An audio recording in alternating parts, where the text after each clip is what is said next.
অনেক অনেক দিন আগেকার কথা। একটি নদীর পাড়ে ঘন জঙ্গলের মাঝে বসবাস করত একটি বয়স্ক ক্ষুধার্ত বাঘ। সে একদিন একটি মোষকে ঘুমন্ত অবস্থায় দেখতে পায়। একেই তো ছুটতে পারি না, যদি এই মোষটাকে ধরতে পারি তাহলে অনেক দিনের খাবার হয়ে যাবে। আর এভাবে সে ঘুমন্ত অবস্থায় থাকা মোষটিকে ধরতে যায়, কিন্তু বাঘ অনেক চেষ্টা করার পরেও কিন্তু ধরতে পারল না তাকে। এভাবে চলতে থাকলে তো আমি এমনিতেই মারা যাব। আর এদিকে একটি বাঁদর গাছের ওপর দিয়ে এগুলি সব কিছু দেখতে থাকে। আর এই সব দেখার পর বাঁদরটির বেশ দুঃখ হয়। আহারে, এই বাঘটার কত কষ্ট। বাঘটা বুড়ো হয়ে যাওয়ার জন্য কোনো শিকার করতে পারে না। দেখি কি করতে পারি। আর এদিকে বাঘ তার মন ভরা দুঃখ নিয়ে আবারও পথ চলা শুরু করে দিল। বাঁদরটি তখনও তাকে দেখছিল। বাঘ মামা, ও বাঘ মামা, এদিকে একটু শোনো।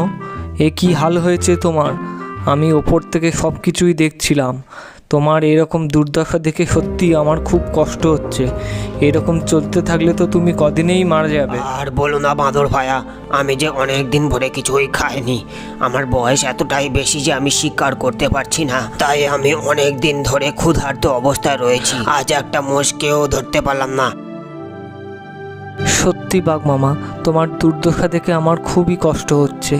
আমার কাছে একটা উপায় আছে। আমি যেই জঙ্গলে খাবার খেতে যাই সেখানে অনেক রকমের ফলের গাছ আছে, কিন্তু তোমাকে আমার কথা দিতে হবে, তুমি যেন আমাকে প্রাণে মারবে না। না না বাঁদর ভাইয়া, আমি তোমাকে কথা দিচ্ছি, আমি তোমাকে মারবো না। তুমি যদি আমাকে সাহায্য করো তাহলে আমি কেনই বা তোমাকে মারবো বলো। ঠিক আছে বাঘ মামা, চলো আমার সঙ্গে। আজকে থেকে তোমার খিদের জন্যে আর কোনো দিন কষ্ট পেতে হবে না। আর তারপর দুজনে একসঙ্গে সেই জঙ্গলের উদ্দেশ্যে রওনা দেয়, যেখানে অনেক ফলের গাছ আছে। দেখেছো বাঘ মামা, এখানে কত রকমের ফলের গাছ আছে।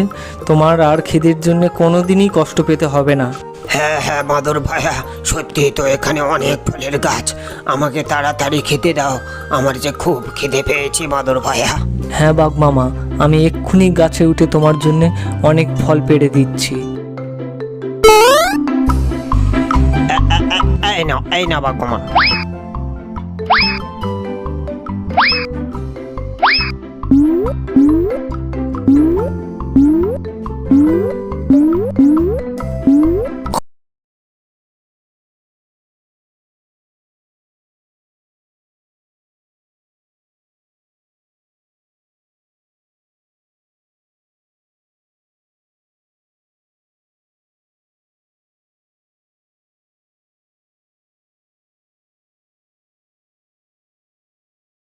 বাঘ আজও ফল খাওয়ার জন্য সেই জঙ্গলে আবার যেতে যাবে, এমন সময় এভাবে রোজ রোজ ফল খেতে আর ভালো লাগছে না।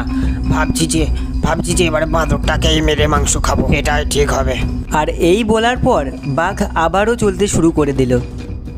শুনেছি বাঘের ছাল, হাতির দাঁত এগুলো নাকি অনেক টাকা দিয়ে বিক্রি হয়, তাই যদি এই দুটোর মধ্যে একটা অন্তত পাই তাহলে বেশ ভালো হবে। বাবা বাবা বাবা বাবা, যা ভেবেছিলাম তাই। এখানে যে একটা বাঘ দাঁড়িয়ে আছে দেখতে পাচ্ছি। আর দেরি নয়, এবারে বাঘটাকে যদি বাঘ চোখ করে একবার মারতে পারি। সকাল গড়িয়ে বিকেল হয়ে গেল।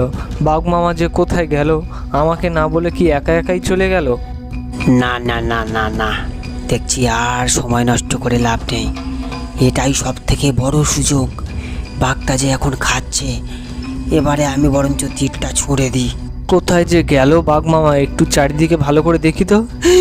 বাঘ মামা যে ভীষণ বিপদ আছে, আমাকে তাড়াতাড়ি কিছু করতে হবে। বাঘ এবার তো সময় শেষ। তাড়াতাড়ি তাড়াতাড়ি তাড়াতাড়ি করতে হবে। বাঘ মামা পালিয়ে যাও। ওরে বাবারে, মরে গেলাম রে। ওরে কোমরটা যে ভেঙে গেল রে। ওরে ওরে ওরে ওরে বাবা, বাঘটা যে দেখে ফেলেছি রে। ওরে বাবারে ওরে বাবারে ওরে বাবারে। বাঘ মামা, তুমি আমাকে না বলে কেন একা একা জঙ্গলে এলে? ভাগ্যিস সময় মতো আমি এসে পড়েছিলাম। আমাকে ক্ষমা করো বাঁদর ভাইয়া, আমি যে তোমাকে মারতে চেয়েছিলাম আর তুমি আমার শেষে প্রাণ বাঁচালে। আমি সব জানি, এতে তোমার কোনো দোষ নেই। তুমি কতদিন বা মাংস না খেয়ে থাকতে পারবে? আমি শুধু আমার কর্তব্যই করে গেছি। ঠিক আছে, আজকে থেকে আমরা দুজন বন্ধু, একে অপরের দুঃখ কষ্টে দুজনের পাশে থাকবো। আর এরপর বাঘ ও বাঁদরের বন্ধুত্ব আরও গভীর হয়ে ওঠে। চ্যানেলে প্রথমবার এসে থাকলে সাবস্ক্রাইব করবে এই ধরনের ভিডিও দেখার জন্য।